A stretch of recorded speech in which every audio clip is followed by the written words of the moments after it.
नमस्कार सर्व विद्यार्थ्यांना आणि पालकांना।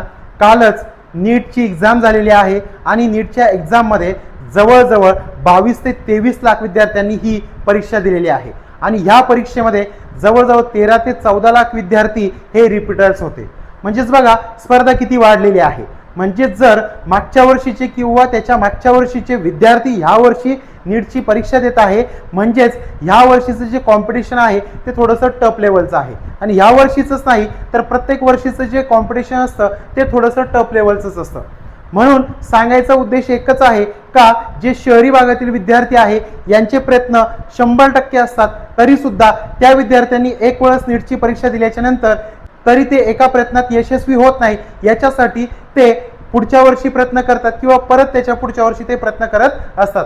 म्हणजेच बघा ज्यांनी लाखो रुपये फीस दिलेली असते, चांगल्या क्वालिटीचे क्लासेस लावलेले असते, त्याचबरोबर चांगल्या क्वालिटीचे कॉलेज चॉईस केलेले असते, तर त्या विद्यार्थ्यांचे सुद्धा सिलेक्शन या परीक्षेमध्ये पहिल्या वर्षामध्ये होत नाही किंवा पहिल्या अटेम्प्टमध्ये होत नाही। म्हणजेच मग विचार करण्यासारखी गोष्ट आहे का आपल्या ग्रामीण भागाची काय परिस्थिती आहे। आपण जे पण शिक्षण घेणार ते आपल्या स्टँडर्ड लेवलचं घ्यायचं आहे।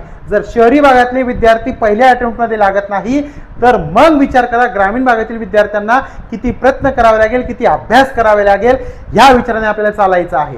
पण ग्रामीण भागातील पालकांची थिंकिंग असते का नाही आपले विद्यार्थी कुठं पण गेले, कुठं पण शिकले तर आपले विद्यार्थी यशस्वी होतील।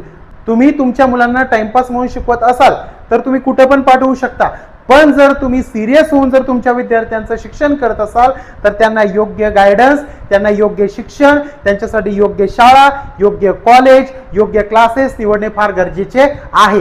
कारण परिस्थिती फार गंभीर होत जाणार आहे, याच्यानंतर जॉब राहणार नाही आणि आता इथून पुढे जे परीक्षेचा क्रायटेरिया आहे तो सुद्धा चेंज होणार आहे। म्हणून जास्तीत जास्त अभ्यास कसा केला जाईल व आपले विद्यार्थी कसे हुशार होईल व शहरी भागातील विद्यार्थ्यांच्या बरोबरीने आपले सुद्धा विद्यार्थी कसे जातील याचा आपल्याला पहिले प्रथम विचार करायचा आहे।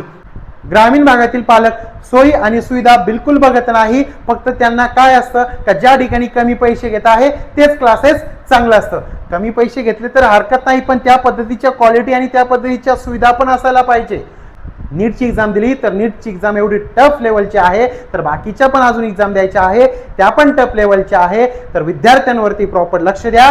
आणि जर 14 लाख विद्यार्थी रिपीटर्स म्हणून परीक्षा देत आहे तर विचार करा स्पर्धा किती वाढलेली आहे। म्हणून या स्पर्धेच्या काळात जर टिकायचं असेल तर योग्य क्लासेस निवडणं गरजेचं आहे। धन्यवाद।